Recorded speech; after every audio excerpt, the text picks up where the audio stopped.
Morning to all my dear students. Welcome back to my channel.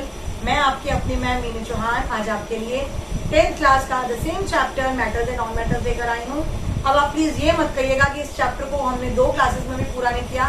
ये chapter थोड़ा difficult है, ये chapter थोड़ा लेंथी है। आपके सामने मेरी वीडियोस 20 मिनट्स, 15 मिनट्स, 13 मिनट्स ऐसे बन रही हैं, तो it becomes little bit lengthy ना, तो वो बच्चों को समझने में प्रॉब्लम आती है। और जो टॉपिक हमारे डिलीट हो चुके हैं वो हम नहीं करेंगे क्योंकि वो ऑलरेडी ओमिटेड है। और आज ये चैप्टर हमारा कंप्लीट हो जाएगा and that is my promise to you कि आज हम ये अपना चैप्टर कंप्लीट कर देंगे। और प्लीज आप लोग मुझे ऐसे ही प्यार देते रहिए, सब्सक्राइब कीजिए, ज्यादा से ज्यादा लाइक कीजिए और शेयर कीजिए, ताकि हमारा ये रिलेशन जो अभी स्टार्ट हुआ है ये आगे लॉन्ग रन रहे, आगे बढ़ता रहे और ज्यादा से ज्यादा हमारे अपने स्टूडेंट्स हमारे साथ जुड़ सकें। मैं आपको फिर एक बार बताना चाहती हूँ कि ये सिर्फ 8th क्लास या 9th क्लास या 10th क्लास के लिए वीडियोस नहीं होता। आप कॉलेज तक के लेवल के स्टूडेंट्स भी हैं तो आप मुझे मैसेज कर सकते हैं, कमेंट कर सकते हैं, रिक्वेस्ट कर सकते हैं, अपने क्लास के अकॉर्डिंग, अपने सब्जेक्ट के अकॉर्डिंग मुझे रिक्वेस्ट भेज सकते हैं, तो मैं उसी रिक्वेस्ट को फॉलो करते हुए अपना नेक्स्ट वीडियो बनाऊंगी।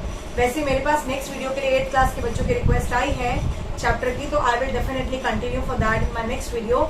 So please like, share and subscribe my channel as much as possible and I would like to thank you all my subscribers कि वो अपना इतना प्यार मुझे दे रहे हैं और मुझे सब्सक्राइब कर रहे हैं।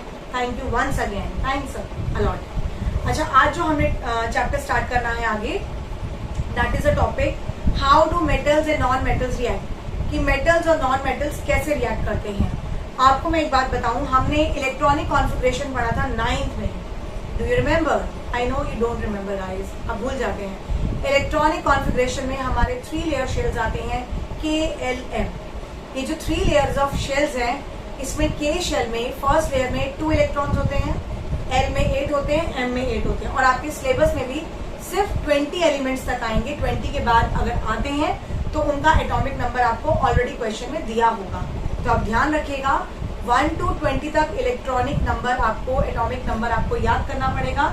और उसके बाद अगर वो कोई आपको एलिमेंट देते हैं तो उसका एटॉमिक नंबर आपको क्वेश्चन में गिवन होगा। तो you have to read, you have to learn the atomic numbers of first 20 elements, right. How do metals and non metal reacts, this is our question. So metals and non-metals react according to their configuration. Suppose a sodium atom has 1 electron in its outermost shell. If it loses electron from its M shell, then L shell now become the outermost shell. मैंने आपको बताया KLM, ये हमारा electronic configuration को 8 बनाने के लिए, मतलब ऑक्टेट बनाने के लिए उसमें 1 इलेक्ट्रॉन गेन करेगा। तो जब वो हमारा क्लोरीन का एटॉमिक नंबर है 17, तो अगर वो 2, 8 और 7 जाएगा इलेक्ट्रॉनिक कॉन्फ़िगरेशन में, it is of chlorine Cl, chlorine का एटॉमिक नंबर है 17। तो अगर क्लोरीन को हम इलेक्ट्रॉनिक कॉन्फ़िगरेशन में लाएं और 2, 8, 7 करें, तो 7 को 8 बनाने के लिए हमें 1 इलेक्ट्रॉन गेन करना पड़ेगा, जिससे वो हमारा 8 बन जाए। क्योंकि L और M में हमारा 8 नंबर लाना जरूरी है, उसको ऑक्टेट बनाना जरूरी है। तो 2, 8, 7 में हम जब 1 इलेक्ट्रॉन गेन करेंगे तो साइन हम लगाएंगे माइनस का। इसमें थोड़ा सा रूल उल्टा है, अगर आप गेन करते हैं तो साइन माइनस का लगाते हैं और अगर आप लूज करते हैं तो साइन पॉजिटिव लगाते हैं। सिमिलरली सोडियम का जो मैं आपको बता रही थी, सोडियम का एटॉमिक नंबर होता है 11। अब इसमें इलेक्ट्रॉनिक कॉन्फ़िगरेशन क्या बनेगा? 2, 8 एंड 1। अब हम 1 हटा सकते हैं, इंस्टेड ऑफ गेटिंग 7 हमें 8 लाना है, हम वो 1 हटा देंगे। तो KLM में से हमने M का 1 हटा दिया तो हमारा बनेगा KLN। K और L में हमारा 2 और 8 आएगा, 1 हमने लूज कर दिया, तो जो 8 हमारा आ रहा है L शेल के अंदर वो हमारा ऑक्टेट बन जाएगा। और हम जब 1 लूज करेंगे तो साइन लगेगा पॉजिटिव। मैं आपको दोबारा बता दूं, जब आप गेन करते हैं साइन लगाएंगे नेगेटिव और जब आप लूज करते हैं तो साइन लगाएंगे पॉजिटिव। इसमें साइन जो लगता है वो अपोजिट लगता है, तो इसीलिए हमने सोडियम में 2, 8, 1 का 1 हटा दिया। 1 हटा दिया तो Na पे साइन लगेगा +1, क्योंकि आपने 1 हटाया है। और क्लोरीन में 17 एटॉमिक नंबर को आप 2, 8, 7 करोगे, तो 7 को 8 बनाने के लिए आप उसमें 1 गेन करोगे, तो क्लोरीन में हमारा आएगा Cl-1, क्योंकि आपने 1 एटम गेन किया है। तो ये एक सिंपल डिफरेंस है इलेक्ट्रॉनिक कॉन्फ़िगरेशन का। द नेक्स्ट टॉपिक इज इसमें अब जो नेक्स्ट टॉपिक है, जो आपका टॉपिक आ रहा है, दैट इज कॉरोजन। कॉरोजन में आपको मैं बता दूं, ये हमने पहले भी फर्स्ट चैप्टर में पढ़ा है। Corrosion means when some metal gets corrode in the presence of air and water. Corrosion का मतलब होता है कि किसी भी मेटल का, किसी भी धातु का, लोहा हो, तांबा हो, पीतल हो, चांदी हो, उसका जंग लग जाना, उसका रंग पड़ जाना फीका, और उसका कलर चेंज होने के बाद उसके प्रॉपर्टीज में बदलाव आते हैं। तो अब ये है iron articles becomes brownish when they becomes corrode. जो लोहा है वो कॉरोड होने की वजह से ब्राउन पड़ जाता है, और उसके ब्राउन होने की वजह से वो धीरे धीरे भुरने लगता है, और वो ब्राउन तभी पड़ता है जब वो एयर और वाटर यानी मॉइस्चर के कांटेक्ट में आता है, तो उसको कॉरोजन कहते हैं। अगर हमें किसी भी आयरन आर्टिकल को कॉरोजन से बचाना है तो ये बहुत जरूरी है कि हम उसे ऑयलिंग करें, पेंट करें, गैल्वेनाइज करें। और इसमें एनोडाइजिंग प्रोसेस भी बताया था, गैल्वेनाइजिंग में मैंने आपको बताया था, ये आप मेरी लास्ट वीडियो में देख सकते हैं। Silver is the article that becomes black when sometime when exposed to air. Silver, चांदी, आप जानते हैं चांदी के ऑर्नामेंट्स बनते हैं, चांदी के ऑर्नामेंट्स काले भी पड़ते हैं। वो काले इसीलिए पड़ते हैं, एक तो वो एयर के कॉन्टेक्ट में आते हैं, और जब हमने वो ज्वेलरी पहनी होती है, रिंग है, इयर रिंग्स है, तो पसीना आने की वजह से जब वो वाटर के कॉन्टेक्ट में आते हैं तो उससे चांदी काली पड़ सकती है। This is because it react with sulphur in the air to form coating of silver sulphide. जब भी सिल्वर आर्टिकल हमारे एयर में पाए जाने वाली सल्फर गैस के साथ रिएक्ट करता है तो वो सिल्वर सल्फाइड बनाता है, जिसके कारण चांदी काली पड़ती है। The next is copper react with moist carbon dioxide in the air. Copper react करता है कार्बन डाइऑक्साइड के साथ जो कि एयर में है, and slowly loses it shine. तो धीरे धीरे धीरे उसकी शाइन खत्म होने लगती है, और उसके ऊपर एक ग्रीन कलर की, लाइट ग्रीन कलर की कोटिंग आ जाती है, जिसका मतलब कॉपर पे कार्बन जम गया तो वो कॉपर कार्बोनेट बन जाएगा।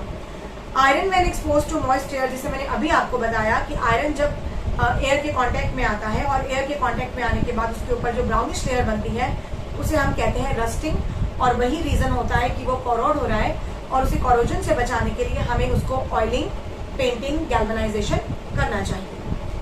नाउ अब इसके सॉल्यूशंस हम कैसे निकालेंगे? हमें पता है कि ये प्रॉब्लम्स हैं, एयर के कांटेक्ट में आने से, वाटर के कांटेक्ट में आने से प्रॉब्लम्स बढ़ रही हैं, तो हम इसमें क्या करें? देखिए, the rusting of iron can be prevented by painting, oiling, greasing, galvanising, plating and anodising और मेकिंग अलॉय। ये सारे प्रोसेस मैं आपको पहले बता चुकी हूँ। पेंट करने से, ग्रीसिंग करने से, ऑयलिंग करने से जो लोहे की परत होती है हम उसको कवर कर देते हैं। हमने उसको अगर कवर कर दिया तो कवर करने के बाद जब वो एयर और वाटर के कांटेक्ट में डायरेक्टली आएगा ही नहीं। Galvanising is the method protecting steel and iron from rusting by coating them with thin layer of zinc. तो गैल्वेनाइजिंग एक ऐसा प्रोसेस है जिसमें हम स्टील और आयरन को प्रोटेक्ट करते हैं, उसके ऊपर जिंक की एक लेयर लगाकर। जिंक की लेयर लगाने से आयरन पर या स्टील पर वो कवर हो जाता है, एनवायरमेंट के कांटेक्ट में नहीं आता, डायरेक्टली एयर और मॉइस्चर के कांटेक्ट में नहीं आता, तो उसको जंग नहीं लगता। हमारे इतने बड़े बड़े नुकसान हो जाते हैं गवर्नमेंट के, जैसे जो उन्होंने डैम्स बनाए, पुल बनाए, लोहे की गाड़ियां बनती हैं, तो इनको ऑयलिंग करके, ग्रीसिंग करके, गैल्वेनाइज्ड करके, पेंट करके, लुब्रिकेंट ऑयल वगैरह यूज करके हम इसे प्रोटेक्ट कर सकते हैं। So alloying is very good method of improving the properties of metal. We can get the desired property by this method. For example, iron is the most widely used metal. अभी मैंने आपको बताया कि iron एक ऐसा metal है जो पूरी दुनिया में सबसे ज्यादा इस्तेमाल में आता है, क्योंकि आयरन का इस्तेमाल गाड़ियां बनाने में, मशीनें बनाने में, औजार बनाने में किया जाता है। So it is never used in pure state. This is because pure iron is very soft and stretches easily when hot. हम आयरन को कभी भी उसकी प्योर स्टेट में यूज नहीं कर सकते, क्योंकि वो एक्चुअल में जब प्योर फॉर्म में होता है तो वो बहुत सॉफ्ट होता है, और हमें आयरन चाहिए होता है उसकी मजबूती के साथ। तो उसे रीफॉर्म करके, उसे बदल कर, उसके रूप को बदल कर, उसे पिघला कर, ठंडा करके, स्ट्रॉन्ग बनाकर हम उसको यूज करते हैं। If it is mix with the small amount of carbon that is 0.05% and it becomes hard and strong when iron is mix with nickel and chromium we get stainless steel. Iron में nickel और chromium मिलाया जाता है तो वो stainless steel बनता है। और स्टेनलेस स्टील के यूजेस आपको पता ही है, किचन में जितना भी हमारा क्रॉकरी है, यूटेंसिल्स हैं, ग्लासेस हैं, प्लेट्स हैं, चम्मच हैं, वो ऑलमोस्ट सभी के घरों में स्टेनलेस स्टील के ही होते हैं। So when it is mixed with some other substance, the substance added may be metal or non-metal. An alloy is a homogeneous mixture of two or more metal or non-metal. Alloy की form जो होती है वो combination होता है दो या दो से ज्यादा मेटल्स या नॉन मेटल का। तो कभी भी हम आयरन को उसके प्योर स्टेट में यूज नहीं कर सकते, because it is very soft and it can not be use as a hard substance. If one of the metal is mercury then the alloy is known as amalgam. अगर हम एमेलगम की बात करते हैं तो मेटल में मरकरी एक ऐसा अलॉय है जिसको हम एमेलगम कहते हैं. And the electrical conductivity and melting point of N alloy is less than that of pure metal. एक अलॉय की जो इलेक्ट्रिकल कंडक्टिविटी या मेल्टिंग पॉइंट होता है वो प्योर मेटल से कम होता है, क्योंकि आप उसको मिक्स फॉर्म में यूज कर रहे हो. For example, brass an alloy of copper and zinc and bronze an alloy of copper and tin are not good conductor of electricity where copper is use for making electric circuit. अब देखिए, आपको alloy में बता रही थी कि इसमें metal and non metal का कॉम्बिनेशन होता है. तो अगर हम अलॉय में कॉपर और जिंक को मिलाएं तो वो ब्रॉन्ज है, और अगर ब्रॉन्ज के बाद हम कॉपर और टिन को मिलाएं तो वो दोनों मिलकर एक गुड कंडक्टर ऑफ इलेक्ट्रिसिटी नहीं है. जबकि copper is a very good conductor of electricity, क्योंकि कॉपर से वायर बनती है और बिजली की तारें इसीलिए कॉपर से बनाई जाती है, क्योंकि it is a good conductor of electricity. लेकिन जब हम कॉपर के साथ कोई और मेटल ऐड करते हैं और वो अलॉय बन जाता है तो उसकी कंडक्टिविटी ऑफ इलेक्ट्रिसिटी की कैपेसिटी खत्म हो जाती है और वो इंसुलेटर बन जाता है. तो हमारा ये चैप्टर यहाँ खत्म होता है. इस चैप्टर में आपको जितने भी टॉपिक्स आने वाले थे मैं पूरे करवा चुकी हूँ. आई होप आपने उसको स्टडी किया होगा, और प्लीज आप अपने रिक्वेस्ट मुझे भेजते रहिए. नेक्स्ट क्लास में 8th क्लास की रिक्वेस्ट मुझे आई हुई है, मैं उसको डेफिनेटली फॉलो करूंगी.